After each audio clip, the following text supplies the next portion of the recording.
तहरीक इंसाफ को किसी तरीके से गेम से आउट किया जाए, कलअदम जमात करार दे दिया जाए, तहरीक इंसाफ जो इसको बैन कर दिया जाए। इमरान खान साहब इतने पॉपुलर हैं कि पता नहीं हमारी बारी कभी आएगी कि नहीं आएगी। मरियम नवाज साहबा वो भी बयान दे चुकी हैं, उन्होंने कहा कि पाकिस्तान के अंदर इलेक्शन तो होंगे लेकिन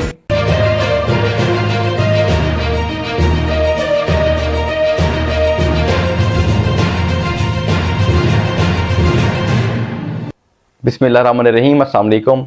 तो पाकिस्तान के अंदर इस टाइम क्रैकडाउन स्टार्ट हो चुका है। तो देखें, अब क्रैकडाउन जो है एक तो उसलिए हो रहा है कि जी जो आर्मी की तनसीबात जो जलाई गई थी, जो कि तोड़फोड़ की गई थी, जो शरपसंद अनासर थे उनको पकड़ने के लिए, और जो कि मेरे ख्याल से होना भी चाहिए, पकड़ना भी चाहिए उनको, सजाएं भी मिलनी चाहिए उनको। लेकिन इस चीज़ के अंदर जो पीडीएम की जमातें हैं वो अपना फ़ायदा भी ढूंढ रही हैं। उन्होंने जी क्या किया है, जो पाकिस्तान तहरीक इंसाफ के लोग हैं, जो उनकी लीडरशिप में से लोग हैं, जो उनके कारकुन हैं, उनको उठाना भी स्टार्ट कर दिया है, मतलब जिनका ताल्लुक भी नहीं था इन चीज़ों से। अब पीडीएम की जमातें जो कि हमारे पाकिस्तान की इस टाइम हुकूमत है वो अपना फ़ायदा ढूंढ रही हैं। अब उनको जी मौका मिल गया है कि जी चलें, एक मौका तो मिल गया क्रैकडाउन करने का, पकड़ धकड़ तो वैसे होनी है।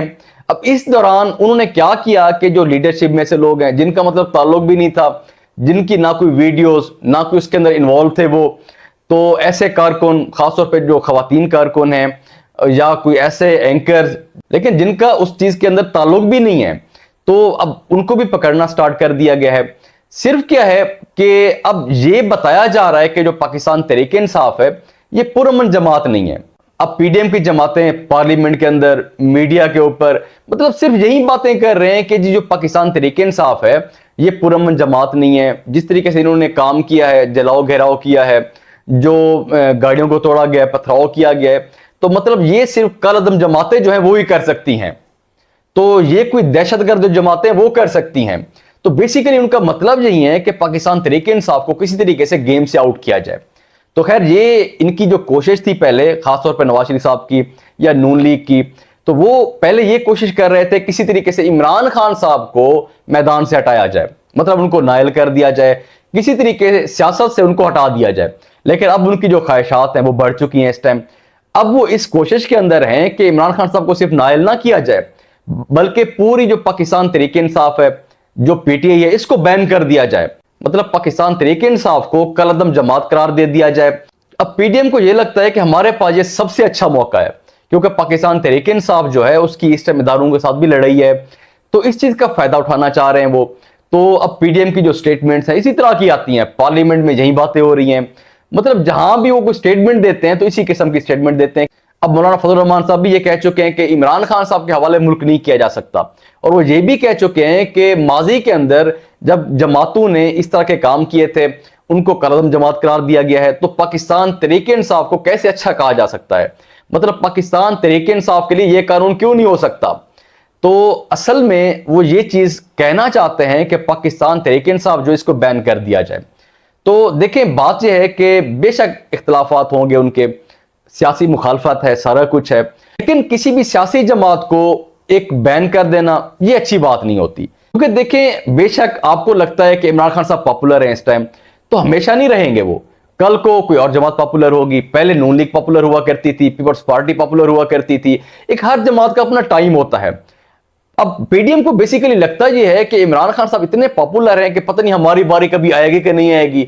देखिए, सियासी जमातें हैं, आप सियासतदान हैं, थोड़ा सा दिल को बड़ा करें।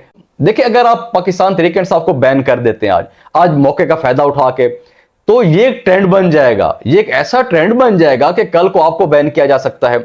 तो ये एक जो ट्रेंड बनाया जा रहा है, पहले तो जो ट्रेंड बनाया गया है कि जी जो पकड़ धकड़ है, इंतकामी कार्रवाइयां हैं, बेशक इमरान खान साहब के दौर में शुरू हुई थी ये, अब लेकिन पीडीएम ने उसको आगे बढ़ाया, मजीद आगे बढ़ाया। मतलब अगर उन्होंने एक स्टेप आगे किया तो ये 4 स्टेप आगे चले गए। तो जिस तरह से ये काम किए जा रहे हैं, मैं समझता हूं कि पाकिस्तान के लिए ठीक नहीं है ये। अब तो मरियम नवाज साहबा वो भी बयान दे चुकी हैं, उन्होंने कहा कि पाकिस्तान के अंदर इलेक्शन तो होंगे लेकिन आपके जाने के बाद। अब ये जो उनकी बात थी, उनका इशारा दो तरफ था, मतलब एक तो इमरान खान साहब के जाने के बाद, एक तो इमरान खान साहब नहीं होंगे जब सियासत के अंदर बैन हो जाएंगे, पार्टी को बैन कर दिया जाएगा। तो दूसरा उनका जो इशारा था, या इशारा तो नहीं बल्कि वाज़ेह ही उन्होंने कहा है कि सुप्रीम कोर्ट के जो चीफ जस्टिस हैं उमर अता बंदयाल साहब के, आप जब जाएंगे, आपके होते हुए इलेक्शन हो नहीं सकते, क्योंकि अगर आपके होते हुए इलेक्शन अगर होते हैं तो मैच फिक्स होगा। तो अब पीडीएम को यह लगता है कि उमर अता बंदियाल साहब जो हैं वो पीटीआई की सपोर्ट के अंदर हैं, वो उनको सपोर्ट कर रहे हैं। तो अब उनकी कोशिश है कि उमर अता बंदियाल साहब किसी तरीके से इस्तीफा दे दें।